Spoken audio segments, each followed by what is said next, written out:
जिन्होंने हिंदू मुसलमान के फर्क को नहीं किया। हजरत टीपू सुल्तान की तस्वीर भी इंशाअल्लाह हमारी ऑफिस में रिपेयरिंग के बाद लगेगी।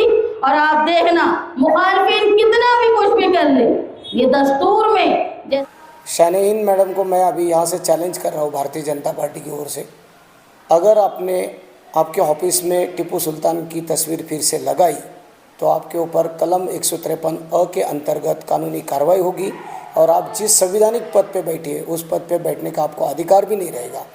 और अगर मरहबा कलेक्शन मॉल, रेडीमेड कपड़ों का भरपूर खजाना, jeans pant, T shirt, cargo pant, night pant, बच्चे और बच्चियों के लिए अच्छे खूबसूरत और उम्दा ड्रेस। पता याद रखें, जमुर हाई स्कूल मेन रोड, जैतून हजीन मस्जिद के पास, मालदा चौक, मालेगांव। बड़ी खुशी की बात है कि 2 खातून यहाँ मेयर और डिप्टी मेयर का फराइज अंजाम दे रहे हैं। मैं बहुत मशकूर हूँ हिंदुस्तान के दस्तूर की, जो बाबा साहेब अम्बेडकर ने बनाया था, जिसमें उन्होंने हर जात के लोगों को मौका दिया। मैं जिस वार्ड से चुन कर आई वो ओबीसी महिला वार्ड है, तो मैं ओबीसी महिला आज मालेगांव शहर की बुनकर बिरादरी की डिप्टी मेयर बनी। इसका भी श्रेय हमारी कॉन्स्टिट्यूशन को जाता है।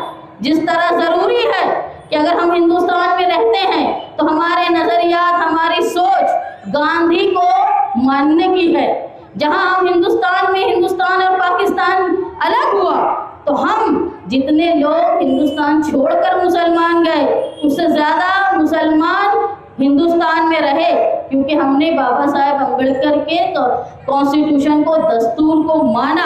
और आज तक माइनॉरिटी अक़लियत ही है जो दस्तूर को बचाने का काम कर रही है। हमने पार्लियामेंट के इलेक्शन में दस्तूर को बचाने के लिए एक तरफा वोट दिया, भले ही हमको उसका खामियाजा आज तक भुगतना पड़ रहा है, लेकिन दस्तूर को बचाने का काम हम कर रहे हैं। तो वही दस्तूर को बनाने वाले की तस्वीर जहाँ होनी चाहिए। जिस महाराष्ट्र में माना जाता है कि महाराष्ट्र के सबसे बहादुर छत्रपति शिवाजी महाराज हैं, जिन्होंने तब्दीली लाई, किसी जात बिरादरी का फर्क नहीं किया, उनकी तस्वीर भी कारपोरेशन में होना जरूरी है। तो वहीं जहां टीपू सुल्तान, हजरत टीपू सुल्तान, जिन्होंने हिंदू मुसलमान के फर्क को नहीं किया, उन्होंने औरतों की इज्जत को महफूज रखने में अव्वलियत दी, जिन्होंने टेक्नोलॉजी में उस जमाने में जब सोच नहीं सकते थे उन्होंने रॉकेट और मिसाइल जैसी टेक्नोलॉजी का इस्तेमाल किया।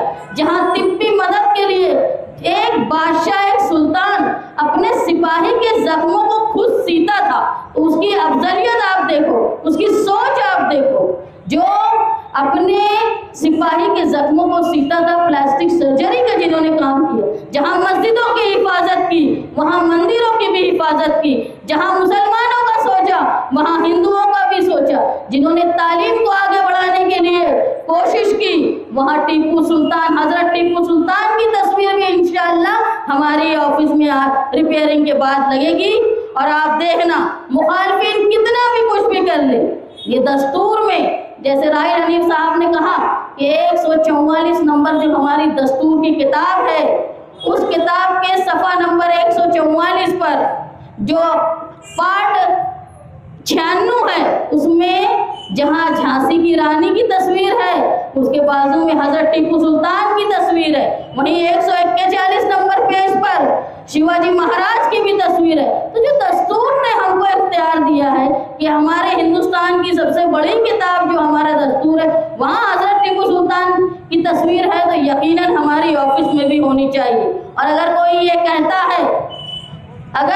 कहता है कि ये बीते वक्त की बात है, टीपू सुल्तान को खत्म हुए बहुत वक्त हो गया, अरे फिरौन को भी खत्म हुए बहुत वक्त हो गया, लेकिन आज भी हम इबरत हासिल करते हैं फिरौन से, फिरौन की लाश से।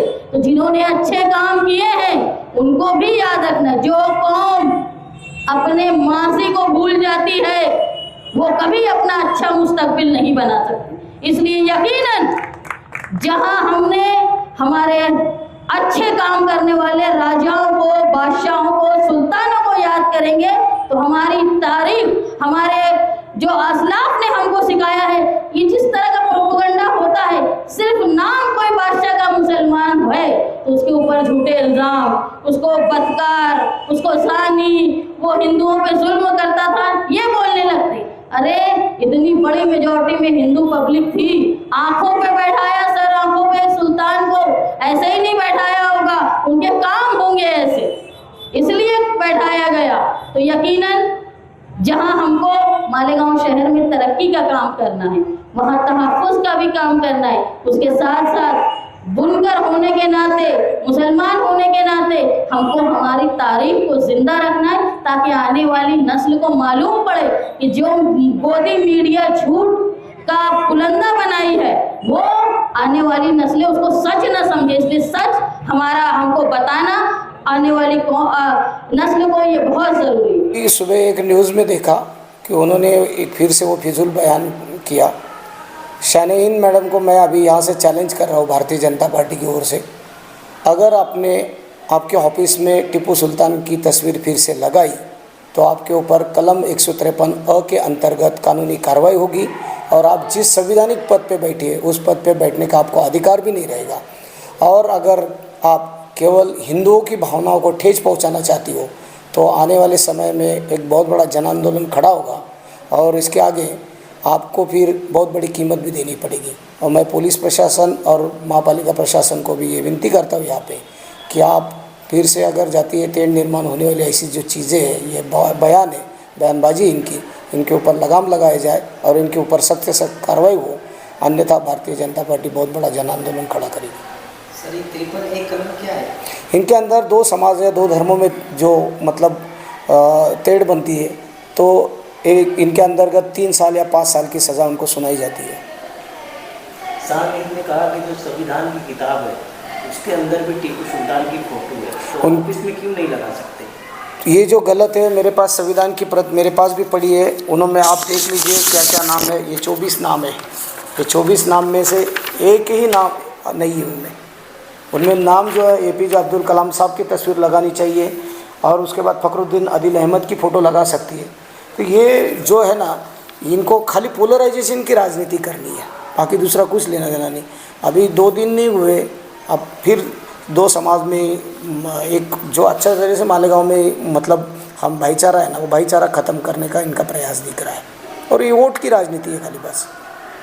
विकास के मुद्दों पर बातचीत होना चाहिए, लगता नहीं जैसा मालेगांव बहुत पीछे है। ये जब तक देखो मालेगांव में मतलब एक स्टैंडर्ड ऑफ लेवल के लोग जब तक चुन के नहीं आएंगे, जिनके दिमाग में जिहाद भरा है, 2 समाजों के प्रति जो मतलब आदर होना चाहिए, ये जब तक नहीं रहेगा ना तब तक मालेगांव शहर का विकास नहीं होगा। और इन शाहीन मैडम जैसे जो अगर लोग चुन के आते होंगे तो कैसे मालेगांव का डेवलपमेंट होगा? कभी उन्होंने एक डेवलपमेंट की बात तो की, इनके लफ्ज़ निकले कभी? तो ऐसे लोगों को कैसे मैंडेट मिलता है? ये तो बहुत बड़ी सोचने की बात हो गई। आपने कहा कि जिहाद जिनके दिमाग में, तो क्या मालेगांव शहर में रहने वाले लोगों के दिमाग में जिहाद चलता है? नहीं, मालेगांव शहर के अंदर रहने वाले लोगों में जिहाद नहीं है, ये लोग जिहाद फैलाते हैं और उनके अंदर जहर घोलते हैं। इसकी वजह से आवाम में क्या होता है, हिंदू मुस्लिम के खिलाफ बोले, मुस्लिम हिंदू के खिलाफ बोले तो आवाम भड़क जाती है और आवाम भड़कने के बाद पोलराइजेशन हुआ और पोलराइजेशन का ये लोग फ़ायदा उठा लेते हैं और फ़ायदा उठाने के बाद ये लोग अलग वही राजनीति फिर चालू करते हैं।